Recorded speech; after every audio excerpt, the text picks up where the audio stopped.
1997 সালের ৩রা সেপ্টেম্বর বাড়ি থেকে বেরিয়ে ট্যাক্সিতে উঠলেন এক তরুণী। গন্তব্য বাপের বাড়ি, সঙ্গে তার স্বামী এবং ভাগ্নে। এজেসি বোস রোডে নিজাম প্যালেসের কাছে নেমে গেলেন স্বামী। এগিয়ে গেল ট্যাক্সি। তরুণী এবার ভাগ্নেকে বললেন গাড়ি থেকে নামতে। সে মানল না। খানিক বুঝিয়ে সুঝিয়ে গোলপার্কের কাছে তাকে নামাতে সক্ষম হলেন তরুণী। পলক ফেলতেই এলাকা থেকে একেবারে উবে গেলেন তিনি। ব্যাস, সেটাই ছিল শেষ দেখা। তারপর থেকে আজ অবধি আর কেউ তাকে দেখেননি, পায়নি খোঁজ। কে সেই তরুণী, কি হয়েছিল তার, জানতে ভিডিওটি শেষ অবধি দেখুন। ৯০-এর দশকের শেষ ভাগে যে ঘটনা বাম শাসনকে বিতর্কের কেন্দ্রবিন্দুতে এনে দিয়েছিল তা হল মনীষা অন্তর্ধান রহস্য।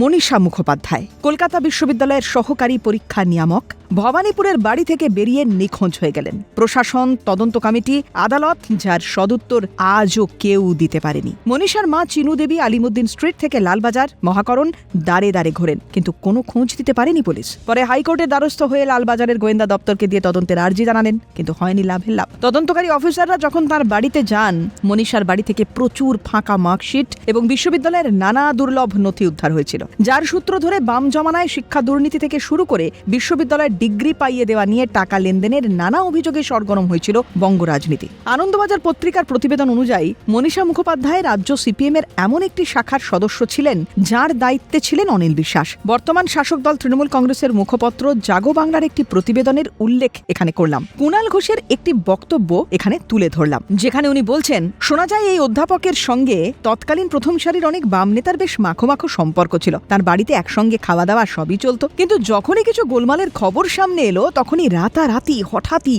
রহস্যজনকভাবে নিখোঁজ হয়ে গেলেন মনীষা। মেয়েকে ফিরিয়ে দেওয়ার আর্জি নিয়ে তার মা পুলিশ কমিশনারের দরবার থেকে কলকাতা বিশ্ববিদ্যালয়ের গেটেও ধর্ণা দেন, কিন্তু আজ পর্যন্ত মনীষার খোঁজ মেলেনি। সম্প্রতি এই বিষয়ে একটি সিনেমা বানাচ্ছেন পরিচালক অরিন্দম শীল। সেখানে কুণাল ঘোষ একটি গুরুত্বপূর্ণ ভূমিকায় রয়েছেন। সেই সিনেমা মুক্তির পর এ বিষয়ে কিছু জানা যাবে কিনা তা তো বলবে সময়। এবার আসি তদন্তের কথায়। 1999 সালের 28শে মে টেলিগ্রাফ পত্রিকায় একটি প্রতিবেদন প্রকাশিত হয়, যেখানে বলা হয় মনীষা অন্তর্ধান রহস্য রিওপেন হয়েছে। গোয়েন্দা বিভাগের উপকমিশনার নারায়ণ ঘোষ জানিয়েছেন, মনীষার মা চিনু দেবী তার কাছে 30টি ছবি সহ একটি খাম জমা দেন, যেখানে মনীষাকে বিশ্ববিদ্যালয়ের সহকর্মীদের সঙ্গে দেখা যাচ্ছে, যেমন প্রাক্তন কন্ট্রোলার অফ এক্সামিনেশন গোপাল ব্যানার্জির সঙ্গে। একটি ছবিতে মাথা মুন্ডন করা এক মহিলাকে দেখা গেছে। আমরা নিশ্চিত নই তিনি মনীষা কিনা, বলেন ঘোষ। তিনি আরও জানান, গোয়েন্দা বিভাগের একটি দল শীঘ্রই পুরুলিয়ার অযোধ্যা পাহাড়ে যাচ্ছে। আমরা খবর পেয়েছি পুরুলিয়ায় ব্যানার্জির একটি আশ্রম আছে যেখানে মনীষা থাকতে পারে। মনীষা নাকি বেশ কয়েকজন প্রভাবশালী সিপিএম নেতার ঘনিষ্ঠ ছিলেন। তার নিখোঁজ হওয়ার সময় অভিযোগ উঠেছিল যে বিশ্ববিদ্যালয় কর্তৃপক্ষ তাকে শাস্তি দিতে চাইছিল,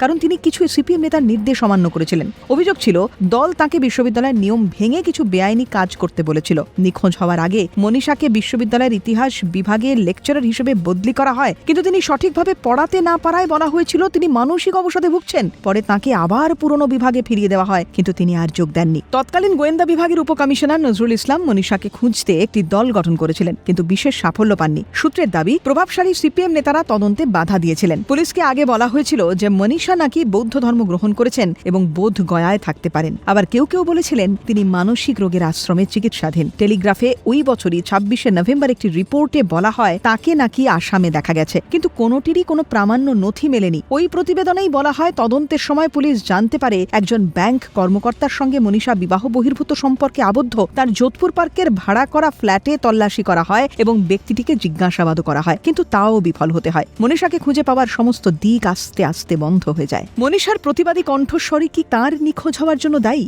বিভিন্ন মহলের দাবি অনুযায়ী যদি তিনি শাসক ঘনিষ্ঠ হয়েও থাকেন, তাহলে সেই শাসকের বিরুদ্ধে মুখ কি সত্যি খুলেছিলেন কলকাতা বিশ্ববিদ্যালয়ের এই সহকারী পরীক্ষা নিয়ামক, নাকি শাসক বুঝতে পেরেছিলেন যে এই মনীষা দীর্ঘদিন সত্য গোপন রাখবেন না, আর সেটাই কি কাল হলো? অনেকে সে সময় এই আশঙ্কাও প্রকাশ করেছিলেন রাজনীতির শিকার হয়ে পৃথিবী থেকেই সরে যেতে হয়েছে তাকে। প্রশ্ন অনেক, কিন্তু উত্তর সময়ের গর্ভে।